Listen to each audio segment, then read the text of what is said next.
नमस्कार, आप देख रहे हैं हमारा खास प्रोग्राम 3 बजे की 3 बड़ी खबरें और आपके साथ मैं हूं गीतू चौहान। इस प्रोग्राम में हम बात करते हैं दिन की उन 3 बड़ी खबरों की जिनका आपकी जिंदगी से सीधा कनेक्शन होता है।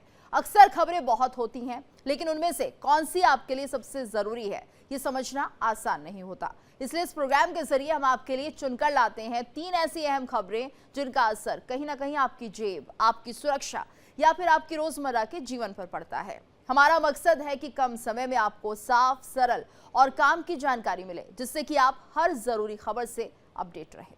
तो 3 बजे की 3 खबरों में सबसे पहले बात करेंगे बैटल ऑफ बंगाल की। सुप्रीम कोर्ट से ममता सरकार को बड़ा झटका मिला है। चुनावी प्रक्रिया को लेकर अदालत के फैसले ने टीएमसी की मुश्किलें बढ़ा दी हैं। वहीं तीर्थ यात्रा से लौट रहे श्रद्धालुओं पर दूसरे समुदाय के लोगों ने पत्थर बरसाए। आरोप है कि रास्ते में कुछ युवकों ने पहले विवाद किया, फिर हमला और उसके बाद छतों से पथराव शुरू हो गया। और वहीं आज सुबह अचानक लाखों मोबाइल फोन पर गूंजा तेज सायरन। स्क्रीन पर दिखा एक्सट्रीमली सीवियर अलर्ट का मैसेज। कुछ पल के लिए लोग घबरा गए। आखिर क्या था ये अलर्ट और क्यों आया आपके फोन पर? अब नजर डालते हैं तीनों बड़ी खबरों पर विस्तार से। तो देखिए, दक्षिण 24 परगना के फाल्टा में बवाल की खबरें सामने आई। वोटिंग के दौरान फाल्टा में बवाल हुआ। टीएमसी नेताओं पर लोगों का बड़ा आरोप भी रहा। टीएमसी नेताओं पर धमकाने का आरोप लगा है। टीएमसी को वहीं सुप्रीम कोर्ट से झटका भी लगा है। तो टीएमसी को सुप्रीम कोर्ट से झटका भी लगा और ऐसे में जिस तरह से लगातार टीएमसी की जो मुश्किलें वो बढ़ती हुई दिखाई दे रही हैं, वहीं दक्षिण 24 परगना में फाल्टा में बवाल की खबरें सामने आई और यहां पर टीएमसी नेताओं पर लोगों का बड़ा आरोप, टीएमसी नेताओं पर धमकाने का आरोप लगाया गया है। फाल्टा में केंद्रीय बल तैनात किया गया है। तो देखिए, लगातार जो बंगाल है इस वक्त चर्चा का विषय बना हुआ है। आज 15 बूथों पर पुनर्मतदान भी हो रहा है और ऐसे में जो खबर सामने आई है ये कहीं ना कहीं चौंकाने वाली खबर, क्योंकि टीएमसी के कार्यकर्ताओं पर आरोप लगे हैं। वहीं टीएमसी को सुप्रीम कोर्ट से झटका भी लगा है और कोलकाता हाईकोर्ट के बाद सुप्रीम कोर्ट से झटका माना जा रहा है। तो सुप्रीम कोर्ट से भी टीएमसी को राहत नहीं मिली है। सुप्रीम कोर्ट ने दखल देने से इनकार कर दिया। एडिशनल सीईओ के मामले में दखल देने से इनकार किया है। किसी भी आदेश की जरूरत नहीं है, सुप्रीम कोर्ट ने कहा। कर्मचारियों की तैनाती नियमों के खिलाफ नहीं है, सुप्रीम कोर्ट की तरफ से बात सामने आई है। और ऐसे में पश्चिम बंगाल विधानसभा चुनाव नतीजों से ठीक पहले सुप्रीम कोर्ट ने टीएमसी को यह बड़ा झटका दे दिया है। कोर्ट ने मतगणना की प्रक्रिया में केंद्रीय कर्मचारियों की नियुक्ति के चुनाव आयोग के फैसले में हस्तक्षेप करने से इनकार कर दिया है। तो सुप्रीम कोर्ट ने केंद्र सरकार और पीएसयू कर्मचारियों को काउंटिंग सुपरवाइजर बनाने के फैसले से जुड़ी आपत्ति खारिज कर दी है। जस्टिस पीएस नरसिम्हा और जस्टिस जयमाल्या बागची की विशेष बेंच ने कहा कि 13 अप्रैल 2026 का चुनाव आयोग की तरफ से जारी सर्कुलर ही लागू रहेगा। अलग से कोई आदेश जारी करने की जरूरत नहीं है। दरअसल टीएमसी ने कलकत्ता हाईकोर्ट के उस फैसले को चुनौती दी थी जिसमें सिर्फ केंद्र सरकार और पीएसयू कर्मचारियों को काउंटिंग सुपरवाइजर बनाने के फैसले को सही ठहराया गया था। कलकत्ता हाईकोर्ट ने कहा था कि काउंटिंग स्टाफ की नियुक्ति चुनाव आयोग के अधिकार क्षेत्र में आती है और इसमें कोई अवैधता नहीं है। तो केंद्रीय कर्मचारियों पर राजनीतिक प्रभाव के आरोप सिर्फ आशंका है, जिनका कोई सबूत नहीं है, और अगर किसी को शिकायत है तो वो चुनाव याचिका के जरिए मामला उठा सकता है। तो सुप्रीम कोर्ट ने कहा नियम सही है और ऐसे में ये टीएमसी को सुप्रीम झटका है, क्योंकि कोलकाता हाईकोर्ट ने तो पहले ही इस याचिका को खारिज कर दिया था। लेकिन ऐसे में अब जिस तरह से सुप्रीम कोर्ट से भी टीएमसी को निराशा हाथ लगी है, शायद ये कहें कि यहाँ पर टीएमसी के जो मंसूबे थे, जो मनोबल था, वो टूटता हुआ नजर आ रहा है। और इस वक्त हमारे साथ ब्यूरो हेड सुशील तिवारी भी जुड़ गए हैं। सुशील जी, देखिए, एक बड़ा झटका ये माना जा रहा है। सुप्रीम कोर्ट ने भी यहाँ पर साफ तौर पर मना कर दिया, हम किसी भी तरह से दखलंदाजी नहीं करेंगे। चुनाव आयोग जो कर रहा है नियमों के तहत कर रहा है। यानी टीएमसी जो कोशिश कर रही थी किसी भी तरह से उनकी याचिका पर सुनवाई हो, फैसला उनके हक में हो, ऐसा होता हुआ नजर नहीं आया। बिल्कुल गीतू, टीएमसी को बहुत बड़ा झटका है। पहले हाई कोर्ट से झटका, फिर सुप्रीम कोर्ट से सुप्रीम झटका। और कपिल सिब्बल उनके वकील थे टीएमसी के। लगातार उन्होंने आज काफ़ी बहस की। उन्होंने साफ कहा कि उनको आशंका है इसमें कहीं ना कहीं इसमें छेड़छाड़ हो सकती है काउंटिंग के दौरान, और तमाम उसमें जो आशंका थी इससे उनको नुकसान हो सकता है टीएमसी को। लेकिन जो सुप्रीम कोर्ट था, सुप्रीम कोर्ट ने कहा कि इसमें जब चाहे केंद्रीय कर्मचारी हो चाहे राज्य के कर्मचारी हो, चुनाव के समय में ये सब कर्मचारी जो चुनाव आयोग है उसके अधीन हो जाते हैं। तो ऐसे में ये तो उसका निर्णय है कि वो केंद्रीय कर्मचारियों को ले या जो वहाँ के स्टेट के कर्मचारियों को उनको ले। और इसके बाद जो चुनाव आयोग के वकील थे DS नायडू, उन्होंने भी कहा कि इसमें सबसे बड़ी बात यह है कि रिटर्निंग ऑफिसर जो हैं वो राज्य सरकार से होते हैं, तो रिटर्निंग अफसर जो फैसला लेते हैं उसको माना जाता है। और वहाँ पर बाकायदे जो प्रतिनिधि हैं विधायकों जो उम्मीदवारों के, वो प्रतिनिधि उन्हीं के हैं। और ऐसे में कोई भी वहाँ पर इस तरह की छेड़छाड़ या कुछ इस तरह की आशंका नहीं है। तो ये सब देखते हुए सुप्रीम कोर्ट ने कहा कोई ऐसी आशंका नहीं है और इसमें कोई भी नया फैसला देना उचित नहीं, और ये उन्होंने खारिज कर दिया। और कपिल सिब्बल की दलील थी कि इसमें TMC को नुकसान हो सकता है, राज्य के कर्मचारियों को लगाया जाना चाहिए। लेकिन वहीं सुप्रीम कोर्ट ने साफ कह दिया इसमें राज्य और केंद्र सरकार के कर्मचारियों की बात नहीं है, क्योंकि वह राज्य के कर्मचारी भी मौजूद हैं। वहाँ के तमाम जो वहाँ पर उम्मीदवारों के जो प्रतिनिधि होते हैं वो मौजूद हैं, और तमाम जो बात थी वो साफ कर दी। इससे लगता है कि बहुत बड़ा झटका है TMC को। TMC को लगता था कि उनको कुछ ना कुछ उसमें मिल जाएगा, राहत मिलेगी, लेकिन कोई राहत TMC को नहीं मिलेगी। तो बिल्कुल। और ऐसे में देखिए यहाँ पर सुशील जी एक बड़ी खबर और सामने आई कि क्योंकि पुनर्मतदान 15 बूथों पर चल रहा है, तो दक्षिण 24 परगना के फाल्टा से खबर आई जहां पर वोटिंग के दौरान एक बार फिर से बवाल हुआ है। और ये आरोप लग रहा है TMC नेताओं पर। ये देखिए कि यहाँ पर TMC नेताओं पर धमकाने तक का आरोप लगाया जा रहा है।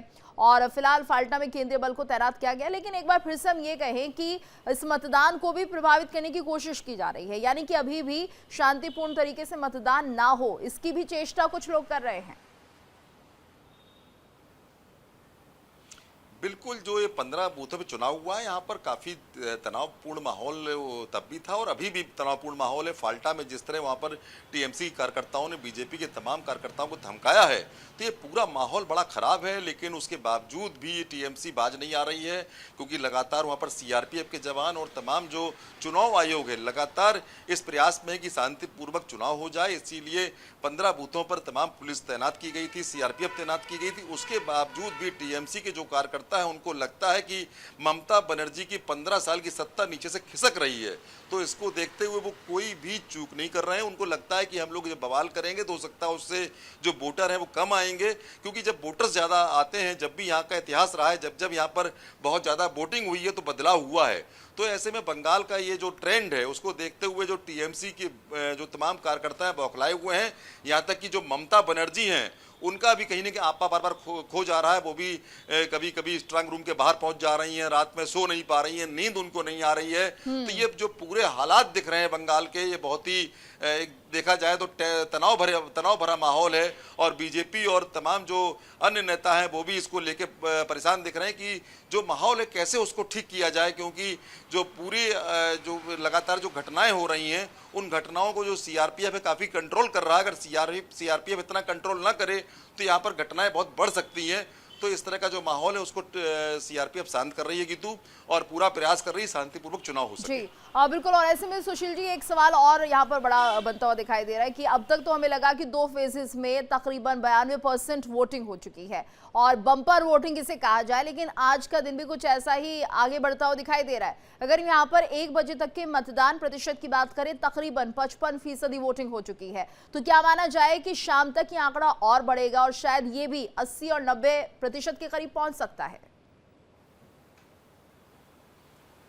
बिल्कुल गीतू, सुबह से लोगों में उत्साह था। जो 15 सेंटर से बाकायदे जो चुनाव आयोग है उसने बाकायदे जो वहाँ के क्षेत्र के लोग हैं वहाँ ढोल नगाड़े पिटवाकर बाकायदे उनको बताया था कि ये 15 जो बूथों पे चुनाव है, और साथ में जो उम्मीदवार थे उनको भी लिखित रूप में बताया था कि चुनाव है। तो ऐसे में पूरा वहाँ पर लोगों में जोश खरोश देखा जा रहा है। लोग लगातार वहाँ पर वोट डालने पहुँच रहे हैं, चाहे महिलाएं हों, चाहे पुरुष हों, चाहे बुजुर्ग हों। सुबह से ही लाइन लगा के वोट डाल रहे हैं और जो परसेंटेज है वो बहुत अच्छा जा रहा है। और शाम तक उम्मीद है कि ये जो परसेंटेज है वो कम से कम 85% से ऊपर जाएगा। धन्यवाद सुशील जी इस पूरी जानकारी के लिए। तो लगातार ये जो परसेंटेज है वोटिंग की वो बढ़ती हुई दिखाई दे रही है और उम्मीद है कि इस बार भी आज के दिन 15 बूथों पर जो पुनर्मतदान हो रहा है उस पर भी बम्पर वोटिंग दिखाई देगी। चलिए आगे बढ़ते हैं, बात करते हैं अगली खबर की। सरकार ने आपदा अलर्ट सिस्टम का टेस्ट किया है। करोड़ों मोबाइल पर एक साथ सायरन बजे और देश भर में आज सुबह 11:45 पर ये सायरन बजे थे। तो मोबाइल आधारित आपदा अलर्ट सिस्टम का टेस्ट इस दौरान किया गया।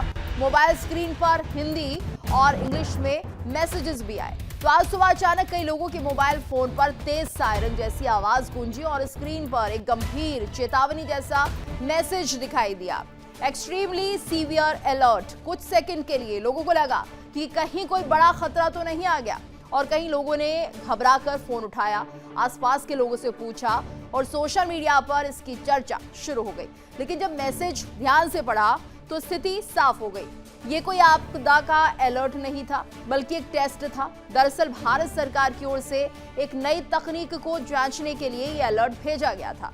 भारत ने स्वदेशी तकनीक के जरिए सेल ब्रॉडकास्ट सेवा शुरू की है, जिसका मकसद आपदा के समय तुरंत सूचना देना है और मैसेज हिंदी और इंग्लिश दोनों भाषाओं में ही भेजा गया था, ताकि ज्यादा से ज्यादा लोग इसे समझ भी सके। और ये भी बताया गया कि ये सिर्फ एक मॉक ड्रिल है, जिससे कि सिस्टम को जांचा जा सके और लोगों को इस नई सुविधा के बारे में जागरूक किया जा सके। और इस पहल को आपदा प्रबंधन की दिशा में एक बड़ा कदम माना जा रहा है।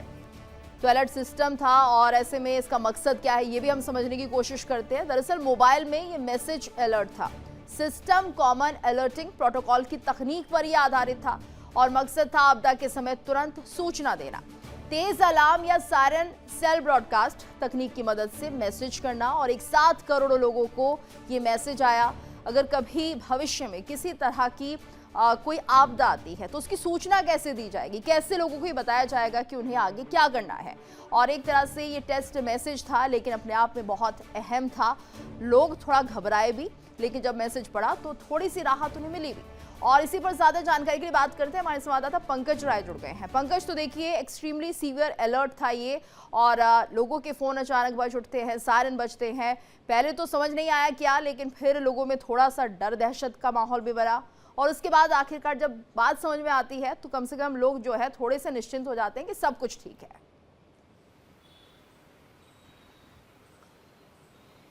जब बिल्कुल गीतू, अगर देखा जाए तो जब एक मैसेज आता है और ऐसी आवाज़ आती है कि लोगों को समझ में नहीं आता कि मोबाइल में क्या हुआ, एक दूसरे से लोग पूछते हैं और पता चलता है कि सबके मोबाइल में इस तरह का एक मैसेज आया है। लेकिन जब धीरे धीरे जो लोगों को जानकारी होती है, यह एक अलर्ट मैसेज था, एक अगर कहा जाए तो मॉक ड्रिल था। मॉक ड्रिल के तहत इस जो है मैसेज को चेक किया गया है कि इस तरह से अगर कभी कोई आपदा या कोई दिक्कत या किसी तरह की समस्या आती है तो इस तरह का मैसेज आए तो आपको सतर्क और सुरक्षित होना है। तो ये मैसेज था। लेकिन मैं जानना चाहूँगा, मेरे साथ कई लोग हैं, इन लोगों के पास मैसेज आया था, इनका क्या सोचना था, इनका क्या कहना था।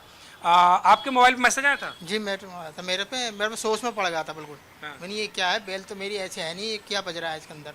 उसमें देखा था, लिखा हुआ आया था, उन्होंने कुछ बोला था, वो मेरी कुछ पल्ले नहीं पड़ा जल्दी जल्दी में। तो फिर कैसे पूछें आपकी, कैसे समझ में आया? फिर आपसे मालूम करा, आपने समझाया फिर तरीके से, इसे अलर्ट होना है आपको। बिल्कुल सर, आपके मोबाइल पे भी आया था? हाँ आया तो है। हाँ। बस में था मैं तो आया हुआ है। तो क्या समझ में आया? पढ़ा और समझ में क्या पढ़ा मैंने, कहा वो आया क्या नाम है जो ये telecom, no telephone, broadcasting, no broadcasting. ये था कि जैसे आपका देवी आपदा हो। हाँ। तो उसके अलर्ट के लिए था। आप सवाल को घुमाइए, नो टेलीकॉम और नो वो जो आप दूसरा शब्द बोले। मैसेज तो आया था टेलीकॉम कंपनी से, मैसेज आया और मैसेज उसका कोई मतलब आपके समझ में आया था क्या मैसेज? अरे खूब समझ में आ गया। इससे पहले देवी आपदा नहीं आती थी, तब कहाँ आता था? तब भी तो टेक्नोलॉजी थी। अच्छा, अभी महीने भर पहले भी तो टेक्नोलॉजी थी, वही कहाँ चले गए? तो ये प्रयोग सही था कि नहीं? अब अरे तो प्रयोग नहीं, दूसरी बात क्यों ना पूछ रहे यार तुम? आप बताइए क्या समझ में आया आपके? जो भी सरकार कर रही है और कंपनी कर रही है, सब देश के लिए अच्छा ही कर रही है। हाँ। आप पे भी मैसेज आया था? हाँ, हमारे पे भी 12:30 बजे करीब मैसेज आया था। हम भी सोचे कि मोबाइल और टेलीफोन में सेम ही एकदम आवाज़ आ रहा था। तो मैं 2 मिनट देखा ये क्या हो रहा है, ये कहीं फ़ोन भी नहीं लग रहा था। फिर बाद में पता चला कि ये गवर्नमेंट चेक कर रही है कि कोई अगर बड़ा सा आपदा अगर देश में आती है तो हम लोगों को अलर्ट रहना है। अच्छा, फिर किसी से पूछा आपने, खुद समझ गए? नहीं, खुद समझ गए हम। अच्छा, वो पढ़े मैसेज तो समझ नहीं, मैसेज नहीं पढ़े, मतलब इस तरह के मतलब होता है कि कई बार कि हमारे देश में कोई अभी बहुत सारी जगह लड़ाई चल रही है। हाँ। तो सडनली मोबाइल पे कोई मैसेज आता है आपके लिए कि भाई आप अलर्ट रहें और दूसरे को आसपास पड़ोस को भी अलर्ट कर दें। मतलब अगर देखा जाए तो जब अचानक से आवाज़ आती है तो समझ में नहीं आता, लेकिन थोड़ी देर के बाद जब विस्तार से उसके बारे में सोचें या समझें तो समझ में आ गया, समझ में आ जाती है कि बिल्कुल। यानी कि जो मकसद था पंकज सरकार की तरफ से, आपदा प्रबंधन प्राधिकरण की तरफ से, कि यहाँ पर लोगों को ये बताना कि अगर कोई आपदा आती है तो उन्हें किस तरह से रिएक्ट करना है। लोगों ने भली भांति इस मैसेज को समझा है। ये अच्छी बात है कि किस तरह से देश के लोग जागरूक हैं और कहीं ना कहीं लोगों को वाकई घबराने की जरूरत नहीं थी। अब तो बहुत साफ भी हो चुका है कि मैसेज सिर्फ टेस्ट मैसेज था, मॉक ड्रिल था। धन्यवाद पंकज इस पूरी जानकारी के लिए। आगे बढ़ते हैं और एक बार फिर से आपको बता दें, दक्षिण 24 परगना के फाल्टा में बवाल से जुड़ी खबर सामने आ रही है, जहां पर वोटिंग के दौरान ही फाल्टा में बवाल हुआ और टीएमसी नेताओं पर लोगों का बड़ा आरोप है। टीएमसी नेताओं पर धमकाने का आरोप लगा है। तो फाल्टा में केंद्रीय बल फिलहाल तैनात किया गया है। आज आपको बता दें 15 बूथों पर दोबारा से मतदान हो रहा है, लेकिन फिर ये जो खबर सामने आ रही है वो थोड़ी सी चिंता व्यक्त कर रही है। दक्षिण 24 परगना का ये फाल्टा, जहां पर ये बवाल की खबर सामने आई, तस्वीरें भी आप देख सकते हैं किस तरह से यहाँ पर बवाल के दौरान एक तरह से जो लोग थे वहां पर धमकाने के आरोप लगा रहे हैं टीएमसी नेताओं पर और ऐसे में फिलहाल केंद्रीय बल तैनात किया गया जिससे कोई अप्रिय स्थिति ना बने। तो यहाँ पर ये तस्वीरें जो है वो बता रही हैं कि किस तरह से कुछ देर के लिए यहाँ जो पुनर्मतदान हो रहा था वो भी रुकता हुआ नजर आया फाल्टा में और ऐसे में टीएमसी के नेताओं पर धमकाने का आरोप यहाँ के लोग लगा रहे हैं। यानी कि टीएमसी के नेता जो है वो यहाँ पर पुनर्मतदान को प्रभावित करने की कोशिश कर रहे हैं।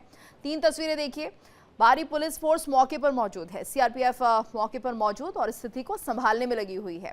कोई अप्रिय घटना की खबर नहीं आई है, लेकिन हाँ माहौल बिगड़ता हुआ जरूर दिखाई दिया। और इसी पर और ज्यादा अपडेट के लिए रुक कर लेते हैं, हमारे संवाददाता अमर देव भी जुड़ चुके हैं और राहुल पासवान भी हमारे साथ जुड़ेंगे, लेकिन इससे पहले अमरदेव का हम रुक कर लेते हैं। अमरदेव, ये जो पूरा मामला सामने आया है, आखिर क्या कुछ कहा जा रहा है? जो टीएमसी के नेता हैं क्या धमका रहे हैं लोगों को और क्या कुछ कह रहे हैं? क्या कहना है यहाँ के लोगों का? देखिए, फाल्टा विधानसभा का हासिम नगर इलाका है, जहां आज से नहीं कल से ही जो है वहां के आम जनता के साथ साथ जो है बीजेपी कर्मियों के ऊपर जो है हमला का खबर आज सामने आ रहा है। और जहांगीर खान जो नेता हैं उनके नेतृत्व में जो है उनके इशारे पे कई टीएमसी कर्मी जो है वहां के स्थानीय लोगों के ऊपर हमला कर रहे हैं और उसके अलावा बीजेपी कर्मियों को भी जो है वो निशाना बना रहे हैं। इस तरह का जो आरोप है वो जो है टीएमसी कर्मियों ने लगाया है और बीजेपी कर्मियों ने लगाया, सॉरी। उसके बाद में जो है थाने के बाहर जो है लगातार जो है प्रदर्शन किया जा रहा है। स्थानीय लोग जो है थाने के बाहर मौजूद हैं। इसके अलावा भारी संख्या में जो है बीजेपी कर्मी भी वहां मौजूद हैं। उनका स्टाफ आरोप है कि फाल्टा जो है विधानसभा है वहां का जो है जो मतदान है वो जो है दोबारा कराया जाए। ये मांग को लेकर जो है वो लोग जो है लगातार प्रदर्शन कर रहे हैं। साथ में वो लोग यह भी आरोप लगा रहे हैं कि टीएमसी कर्मी जो है लगातार उनके ऊपर लगातार हमला कर रहे हैं लाठी और डंडों के साथ साथ। इसके अलावा उनके घरों में तोड़फोड़ भी की भी घटनाएं कई सामने आ रही हैं और उन्होंने सुरक्षा की मांग की है। उन्होंने कई महिलाएं भी खुल के सामने आ रही हैं, उनका भी आरोप है, वो भी कह रही हैं कि उनका भी जो है सुरक्षित नहीं है और उनको सुरक्षा चाहिए। इन तमाम चीजों को लेकर जो है आज सुबह से ही जो है फाल्टा विधानसभा का इलाका जो है वो पूरी तरह से आसान दिख रहा है, जिसको देखते हुए जो है केंद्रीय बल की टीम वहां पर भारी संख्या में पहुंची हुई है और स्थिति को नियंत्रण करने का प्रयास कर रही है। हम आपको बता दें कि दक्षिण 24 परगना के 2 विधानसभा इलाके में जो है करीबन 15 बूथों पर आज सुबह 7 बजे से ही जो है मतदान चल रहा है दोबारा। उसको देखते हुए भी ये जो है घटना इस तरीके से अंजाम दिया गया। तो ये घटना को के जरिए जो है यह दिखाने का प्रयास किया जा रहा है, चाहे वो टीएमसी की तरफ से चाहे वो कोई और हो, कि जो है मतदाताओं में भय का माहौल दोबारा पैदा करने का प्रयास किया जा रहा है। ये जो है ये समझ में आ रहा है ये पूरी घटना को लेकर। बिल्कुल अमरदेव, और जिस तरह से बम्पर वोटिंग की बात कही जा रही है, आज भी हम देख रहे हैं बहुत अच्छा मतदान प्रतिशत जो है सामने आया 1 बजे तक। और शायद ये कह सकते हैं कुछ पार्टियों को इस बात का डर है कि अगर बम्पर वोटिंग आज भी होती है तो इसका फायदा किसी और पार्टी को मिल सकता है। जो मौजूदा सरकार है उसे इस बात का क्या भय सता रहा है? क्या टीएमसी नेता इसी बात को लेकर चिंतित तो नहीं है, जिसके चलते ही पूरा माहौल बनता हुआ दिख रहा है यहाँ पर? देखिए, जब चुनाव से पहले ही आपने देखा होगा कि केंद्रीय बलों की टीम जो है वो तमाम जो विधानसभा इलाकों की जो है वो जो है वहां का दौरा शुरू करने लगी। उसके अलावा कई जो है चुनाव पर्यवेक्षक जो थे वो भी जो है अपना जो है तैनाती के दौरान जो है सुरक्षा का जायजा लेने लगे। इस बीच जो है वहां के जो धमकी देने वाले जो लोग थे, जिनका नाम जो है लिस्ट में जारी था, जिनके नाम से जो है जिनकी गिरफ्तारी के लिए जो पुलिस लगातार छापे मार रही थी, जिसमें फाल्टा विधानसभा के जो उम्मीदवार, टीएमसी उम्मीदवार जो थे, जहांगीर खान, वो भी शामिल थे। तो ये जो चीजें जो है ये खुलकर जो सामने आ रही हैं कि कहीं ना कहीं जो है यह लोग जो है चुनाव पर का जो मतदान बिल्कुल, प्रक्रिया यानी कि था, कुल मिलाकर ये माना जो जाए कि चुनाव को प्रभावित करने की कोशिश है। एक बार फिर से वोटिंग जो चल रही है, इस पर किसी भी तरह से विघ्न पड़े, किसी भी तरह से ये रुके, तो इसी को लेकर कुछ मंशा से ऐसे लोग सामने आते हैं जो कोशिश करते हैं मतदान केंद्रों पर मतदान सही से ना चले। हालांकि अभी स्थिति अंडर कंट्रोल है, यही माना जाए। भारी पुलिस फोर्स मौके पर मौजूद है। धन्यवाद अमरदेव इस पूरी जानकारी के लिए। आगे बढ़ते बात कर लेते हैं गाजियाबाद की, जहां पर श्रद्धालुओं के जत्थे पर पथराव की खबर सामने आई। गर्भवती महिला समेत 10 लोग इसमें घायल हो गए। मामूली विवाद में पत्थरों की बारिश हुई है। पुलिस ने 10 लोगों को हिरासत में लिया है। तो गाजियाबाद के कैला भट्टा इलाके से ये तस्वीरें सामने आई, और ये सिर्फ तस्वीर एक झड़प की कहानी नहीं कहती है, ये सवाल उठाती है कि आखिर तीर्थ से लौट रहे श्रद्धालुओं पर पत्थर क्यों बरसाए गए। जयकारे लगाते हुए श्रद्धालु अपने घर लौट रहे थे। महिलाएं थी, बच्चे थे, परिवार था, लेकिन आरोप है कि कुछ लोग रास्ते में यहां पर इन लोगों के साथ विवाद करते हैं। कुछ युवकों ने ये पहले विवाद किया और फिर हमला कर दिया, उसके बाद छतों से पथराव भी शुरू हो जाता है।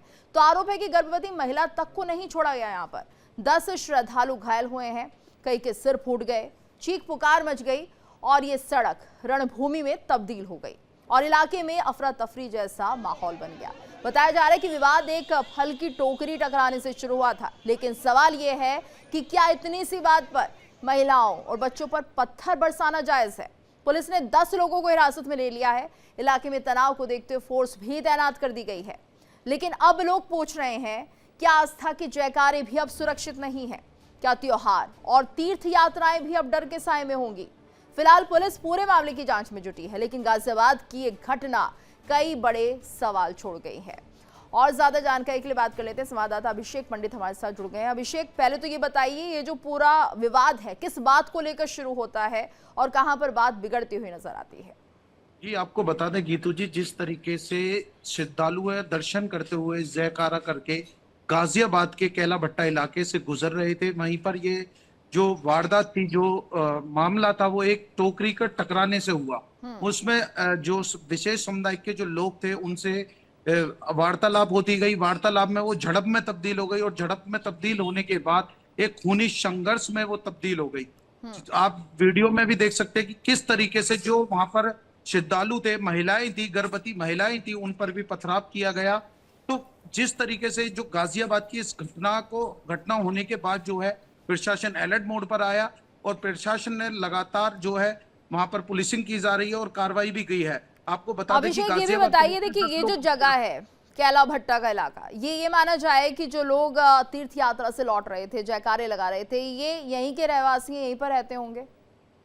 जी, ये विजयनगर थाना क्षेत्र के निवासी थे जो कि कैला भट्टा से गुजर के अपने घर के लिए जा रहे थे, क्योंकि जब दर्शन करके आ रहे थे तो हर्षोल्लास से ये अपने जो भी सारे भक्त थे वो अपने भगवान की भक्ति में मगन होकर ये वहां से गुजर रहे थे और जयकारों के नारे लगाते हुए अपने आपस में ही करते हुए ये लोग अपने घर के लिए जा रहे थे और प्रसाद लेकर भी जा रहे थे। उसमें एक साजन नाम का लड़का था, उस पर एक टोकरी थी जो कि एक विशेष समुदाय के फल वाले से वो टकराती है, उसे लेकर इनका आपसी विवाद होता है। विवाद इतना बढ़ जाता है कि विशेष समुदाय के लोगों ने वहीं एकत्रित होकर वहां पर पथराव चालू कर दिया और पथराव होने के बाद जो है 10 लोग वहां पर घायल हुए। 10 लोग जब घायल हुए तो वहां पर मौके पर पुलिस को सूचना मिली। सूचना मौके पर पुलिस पहुंची तो अफरा तफरी का जो माहौल था, एक दहशत का जो माहौल था, वो साफ तौर पर गाजियाबाद में देखा जा सकता था। अभिषेक, अभी क्या कुछ कार्रवाई हो रही है? क्या पुलिस ने किसी की गिरफ्तारी इस मामले में की है? गाजियाबाद में इस समय जो है प्रशासन अलर्ट मोड पर है और लगातार 10 लोगों को गिरफ्तार कर दिया गया है। वहीं जो गाजियाबाद के कमिश्नर है उन्होंने एक टीम गठित की गई है और जितने भी सीसीटीवी फुटेज है उन्हें खंगाला जा रहा है और जो भी इसमें जो सारे पक्षों की जांच की जा रही है, जिसमें जो इन्वॉल्व थे या और कुछ भी लोग हैं उन्हें भी गिरफ्तारी की जाएगी। और आपको बता दें कि जो घायल लोग थे उनमें से 6 लोग जिला अस्पताल में एडमिट किए गए थे, जिसमें कि जिला अस्पताल में उनका मेडिकल करके वापसी भेज दिया गया है। जो एक काफी गंभीर था उसे दिल्ली रेफर कर दिया गया है और एक व्यक्ति का अभी भी उपचार जारी है। उसके चोटें ज्यादा आने की वजह से सिटी स्कैन और अन्य जांचें उसकी अभी हो रही हैं तो जिस तरीके से ये जो वारदात हुई है, कहीं ना कहीं जो हिंदू संगठन है वो भी इसमें रोष प्रकट करने के लिए आते हुए नजर आ रहे हैं। और देखने वाली बात यह होगी कि जिस तरीके से जो घटना हुई है उसमें हिंदू संगठन जो है वो लगातार अपनी भूमिका, अपना रोष जताते हुए नजर आएंगे। मगर गाजियाबाद पुलिस ने भी साफ तौर पर कह और दिया कि जिस अभिषेक, तरीके इस से कोई इलाके भी को कैसे समझा जाए? क्या यहाँ पर इस तरह की वारदातें होती हैं? क्या छोटी बातों को लेकर दो धर्म के लोग आपस में भिड़ते हुए नजर आते हैं, या फिर ये लोग जो इस माहौल को बनाने की कोशिश कर रहे थे, ये असामाजिक तत्व थे जिनका मकसद था किसी भी तरह से अशांति पैदा करना? कि जिस तरीके से ये जो माहौल, ये जो वारदात को अंजाम दिया गया है, तो कहीं ना कहीं जो हमने वहां पर बात करने की लोगों से कोशिश की तो इस समय कोई बात करने को राजी नहीं है।